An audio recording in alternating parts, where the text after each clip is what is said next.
Egunon guztioi eta mila esker gurekin hemen egoteagatik.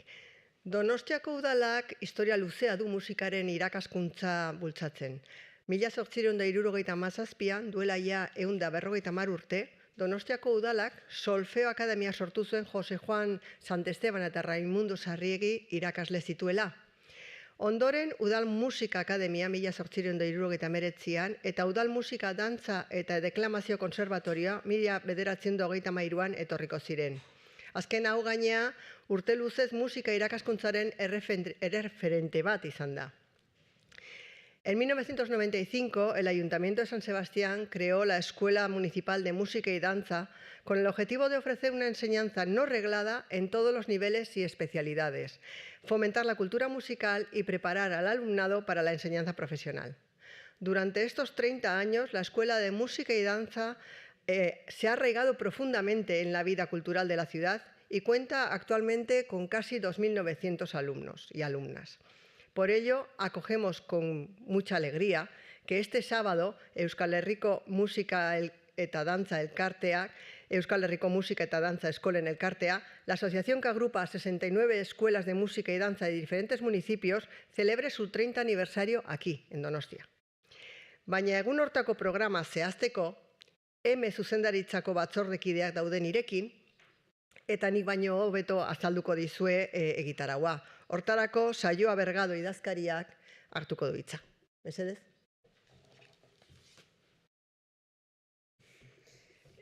Kaixo, esan duen bezala, 30. urte horrena ospatzera etorriko gara Donostira zapatuan, azaroak 22an, eta hortarako ekitaldi nagusia Victoria Eugenian egingo dugu.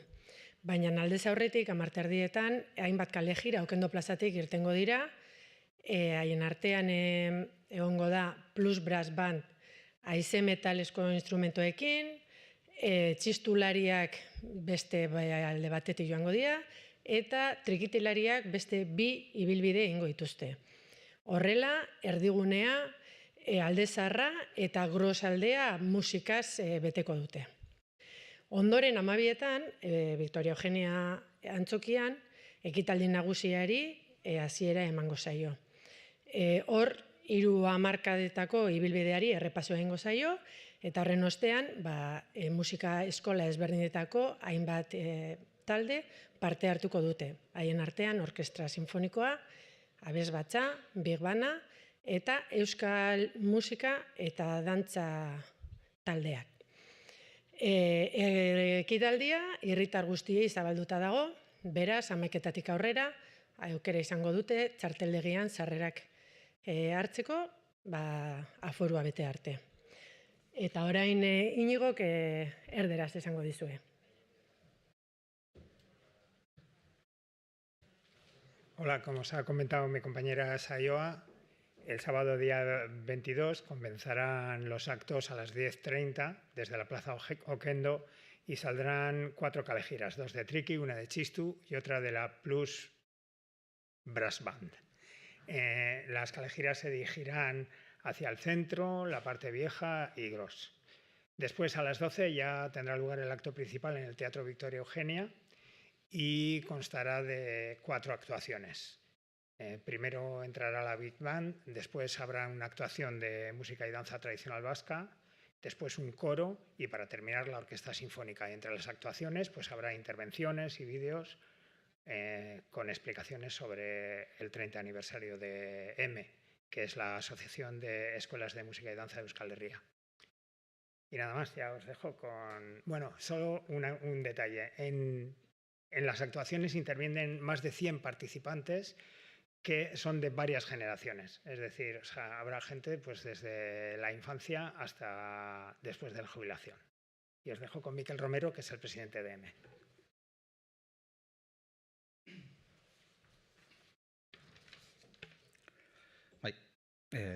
Eskerrik asko Iñigo. Bueno, ospakizun honek bukaera bikaina emango dio aurten, azkeneko 18 urtetan bezala, EMEk antolatzen duen musikalean zikloari. Ziklo horretan, hainbat musika eskoletako ikasle eta irakasle kaleak hartzen dituzte Euskal Herriko herri askotan, aurten 2008 musikari baino gehiago ibiliko dira kalean, badaukazue bidaliko dizuegun informazioan, zehaztasun osoa, zein herritan eta zein eskolek egingo dituzten emanaldi hauek, eta azkenean hori delako emeren izateko arrazoia. Eme, 1984 urtean sortu zen, hasiera batean 8 eskolek osatzen zuten, eta 30 urte hauetan irakaskuntza musikalaren erreferente nagusietakoa bilakatu da. Bertan, gaur egun 79 musika eta dantza eskola dira bazkide, eta 30.000 ikasle baino gehiago hartzen dituzte bere baitan. Emeren sorreran, helburu nagusia zen sustatzea musika eskubide gisa.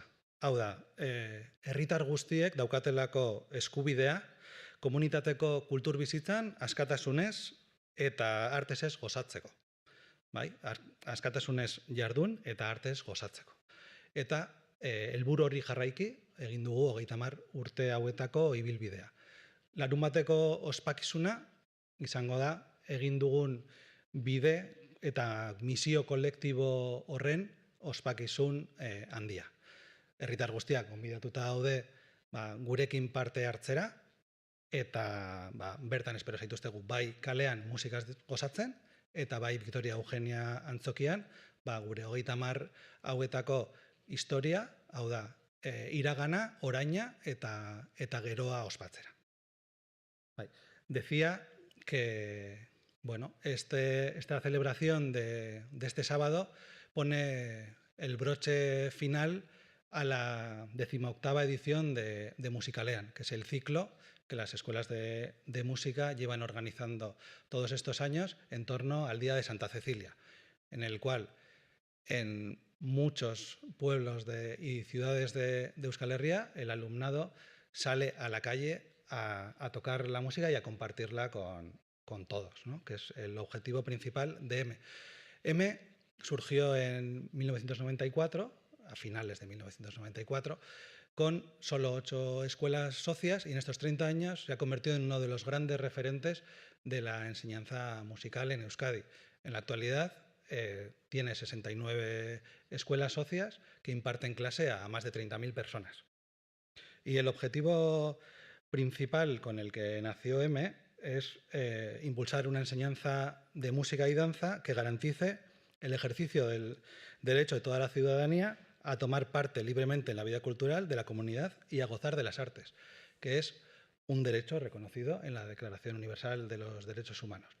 Por ello, pues este sábado os esperamos a todas y todos los que queráis acompañarnos en esta celebración, tanto en la calle disfrutando de las calejiras como en el Victoria Eugenia en el acto principal. Eskerrik asko. Norbait galderaren bat dauka? Mila esker guztiei.